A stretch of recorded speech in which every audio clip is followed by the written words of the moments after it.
திருச்சிற்றம்பலம். திருவெம்பாவை 15வது பாடல். விளக்கம். சிவசதாசிவ பொழிலரசு திருவண்ணாமலை.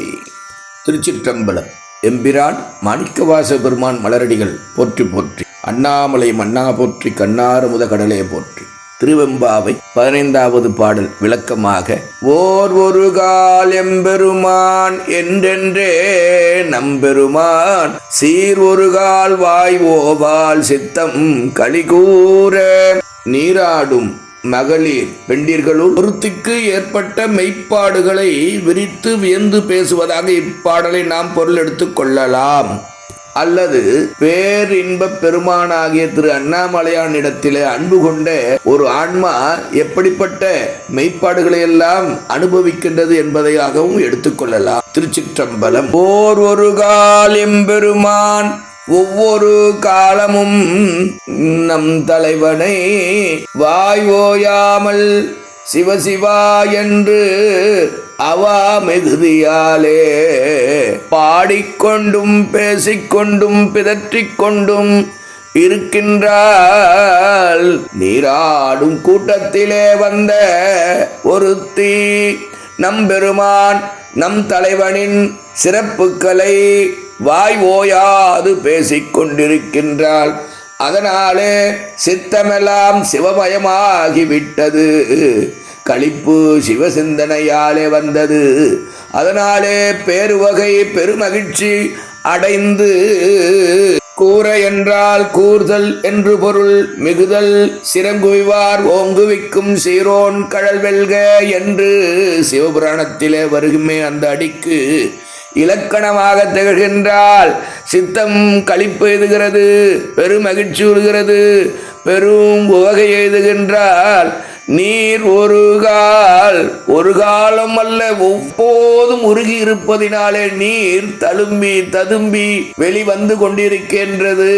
தாரை தாரையாக அடைமழையிலே எப்படி மேகத்திலிருந்து மழை பொழிகிறதோ அதுபோல கண்களிலே மழை பொழிகிறது. அருவி போல் நீர் கொட்டுகிறது. அந்தியும் நண்பகலும் என்று சுந்தரர் சொல்லுவாரே, அதுபோல அஞ்செழுத்து ஓதிக்கொண்டே இருக்கின்றாள். தன்னாமம் கெட்டால் ஆரூர்க்கே பிச்சியாகி பதற்றிக் கொண்டிருக்கின்றாள். பித்தாகி விட்டால் சிவபெருமானுக்கு என்பது போல அப்பர் சுவாமி காட்டுவது போல இருக்கின்றாளாம். அகப்பண்புகள் 10ம் உச்சம் தொட்டு பேரின்பத்திலே சித்தத்திலே சிவனோடு சித்தவனும் தின்கயிற்றால் திருப்பாதம் கட்டுவித்தாளோ இவள் அப்படி பதற்றிக் கொண்டு பித்தாகி இருக்கின்றாள் என்று காட்டுகின்றார் மணிவாசகமூர்த்தி. நீர் பணிப்ப என்றால் நீர் கொப்பளித்து வந்து கொண்டிருக்கின்றது.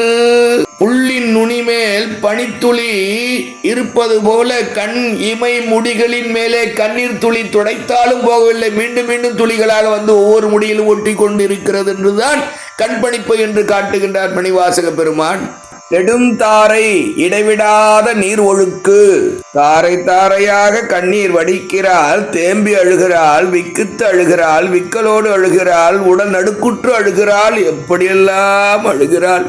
ஓவா நெடுந்தாரை என்று மாணிக்க வாசகமூர்த்தி சொல்லுவது அங்கே திருக்குறளிலே உருபசியும் ஓவாபிணியும் செருபகையும் சேராதிருப்பது நாடு. ஓவாபிணி பிணிகள் இல்லாமல் இருப்பது நாடு என்று திருவள்ளுவர் காட்டுகிறாரே, அது ஓவாபிணி அப்படின்னு சொல்றாரு இல்லையா? அது போல இங்கே கண்ணீர் ஓயாது வந்து கொண்டே இருக்கிறது. மிகுந்த கண்ணீர் வந்து கொண்டிருக்கிறது. கண்ணீர் ததும்பி வந்து கொண்டிருக்கின்றது. இதுதான் ஒரு நல்ல அடியார்க்கு இலக்கணம் என்று மணிவாசகர் காட்டுகின்ற. அழுதால் வினையே உன்னை பெறலாமே சிவபெருமானே, ஆனால் மனசு கண் இருந்து அழக்கூடாது, மனதின் மேல்நிலையில் இருந்து அழ வேண்டும். அன்பர்களே, பாரொரு கால் வந்தனையால் சிவநாமத்தை சொல்லுகின்றால், பிதற்றுகின்றால், பெருமையை பேசுகின்றால். அந்த பெருமையிலே தம்மை இழந்து விட்டால் அவரையே விழுந்து வணங்குகின்றால்.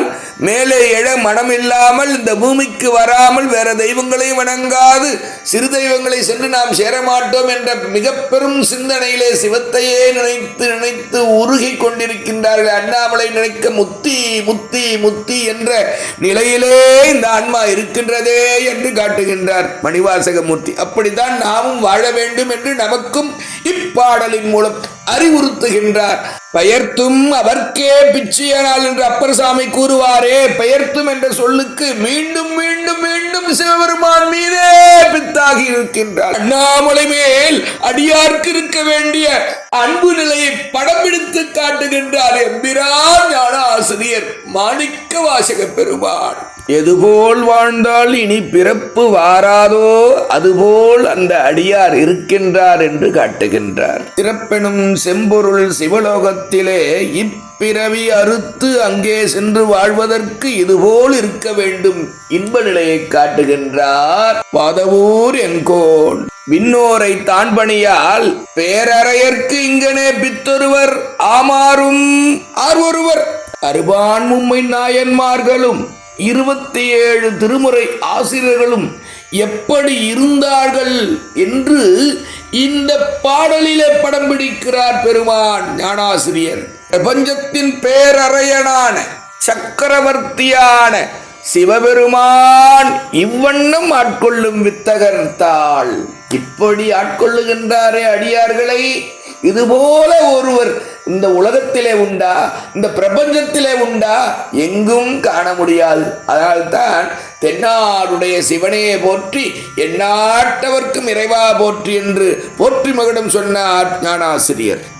இவ்வண்ணமாக இப்படியாக திறம் தகுதி படைத்த ஒரே தலைவன் வித்தகன், பேரித்து நம்மை வளர்த்தெடுத்த பெய்வலை தன் பாகன் திரு அண்ணாமலையான் ஆட்கொண்டு அருளுவதிலே வித்தகர் பெரும் பேரறையன் பேரிய வள்ளல் வரதன் நாமம் நமச்சிவாய் என்பர் திருஞான சம்பந்தர். பெதும்பி ததும்பி உள்ளம் கசிந்து காதலாகி இருக்கின்றவரை கைதந்து காப்பாற்றுவான், கரையேற்றுவான், தன் உலகுக்கு அழைத்துச் செல்வான் திரு அண்ணாமலையான். தன் அருளாலே அழைத்துச் செல்லக்கூடிய அற்புதமான பாடல்தான் சக்தியை வியந்த திருவெம்பாவையிலே இந்த பாடல் 15வது பாடல். இணையார் திருவடி தலைமேல் திருக்கழுகுன்றத்திலே சூட்டினார். திருப்பெருந்துறையில் ஒரு முறையும், திருக்கழுக்குன்றத்தில் 2வது முறையும். அதற்கு பின் அவருக்கு ஏற்பட்ட ஆனந்தாதீதம் என்னவென்றால், சிகரம் தொட்டார். சி என்ற பேசா எழுத்துடனே பேசா அனுபூதி பெற்றார் மாணிக்க வாசகர். அதைதான் இங்கே வித்தகர் தாள் என்று சன்மார்க்கத்திலே தாள் என்பார்கள். பேசா அனுபூதி பெற்றவரிடத்தில் இருந்து பாடங்களை நமக்காக பாடச் செய்து தன் கரம் வருந்த எழுதி கொண்டு அந்த எழுதிய நூலை தன் ஊழி துணைக்கும் வைத்துக் கொண்டு தனித்துணை நாதன் திரு அண்ணாமலையான் நமக்கும் பெருந்துணையாக நாவால் பாட வைத்து நம்மையும் அழைத்து போவதற்கு இதுதான் வழி என்று காட்டி நிற்கின்றானே. உலகத்துக்கு ஒரே சுயம்பு லிங்கம் தான் தோன்றினாதன் திரு அண்ணாமலையான் திருவடிகள் போற்றி போற்றி. சாத்திரமும் தோத்திரமும் ஆனார்தாமே. சாத்திரம் அறிவு கண் கொண்டு இறைவனை வணங்கும், தோத்திரங்கள் பக்தி கண் கொண்டு இறைவனை வணங்கும். ஆனால் உலகுக்கு சாத்திரமும் தோத்திரமும் ஆகிய ஒரே நூலாக இருப்பது நம் திருவாசகமேயாகும். அடுத்து வார் உருவ பூன்முளையீர் வாயார நாம் பாடி. கணங்கள் 2 பெண்களுக்கே உரிய அழகாகும் என்று பெரியவர்களும் கவிதைகளிலும் ஆனந்தமாக சொல்லியிருக்கின்றார்கள்.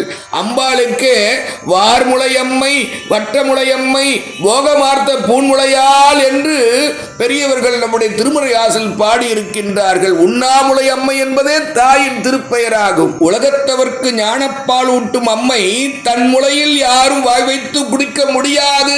அதனாலே உண்ணாமுலை என்று தாய்க்கு திருப்பெயராகும். கற்றறிந்தவர் சபையிலே கல்லாதவர் கருத்து கூற முயலுவது எதை போல் என்றால், 2 முளையும் இல்லாமல் தன்னை அழகிய பெண் என்று கூறிக்கொள்வதற்கு ஒப்பாகும் என்று திருவள்ளுவர் காட்டுகின்றார். கணங்கள் என்பது காட்சி பொருள், கவின் பொருள் அந்தளவே நிற்க வேண்டுமே தவிர தவறான கண்ணோட்டத்திலே காணக்கூடாது என்பது பெரியவர்களுடைய கருத்தாகும்.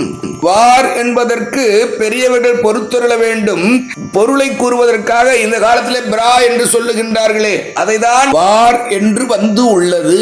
எனவே அழகிய தனங்களை உடைய பெண்களே, பெண்டீர் கன்னி பெண்களே, வாயார நாம் பாடி, வாயடைந்து வாய் நிறைந்து அந்த நிரம்ப அழகியனை நித்த மணாலனை பாடுவோம். பாடி ஏர் உருவ, ஏர் என்றால் அழகு என்று பொருள். அழகிய உருவத்திலே பூம்புணல் சுற்றிலும் பூக்கள் பூத்து குலுங்குகின்ற இந்த புனலிலே பாய்ந்து ஆடுவோம், ஞான தீர்த்தம் ஆடுவோம். பெண்டீர்களே, ஞான ஆன்மாக்களே, ஞானத்தை விரும்புகின்ற அதிலே திளைக்கின்ற ஆன்மாக்களே, வாருங்கள் என்று அழைப்பது போல ஏலோர் என்ற ஒளி குறிப்புடன் நிறைவு செய்கின்றார் மாணிக்க வாசக பெருமான். இந்த பாடலின் விளக்கமாக இத்தோடு நிறைவு செய்கின்றேன். எல்லா புகழும் அடியேனை ஆட்கொண்டு அருளுகின்ற திரு அண்ணாமலையானையை சாரும் மாணிக்க வாசக பெருமான் மலரடிகள் போற்றி போற்றி.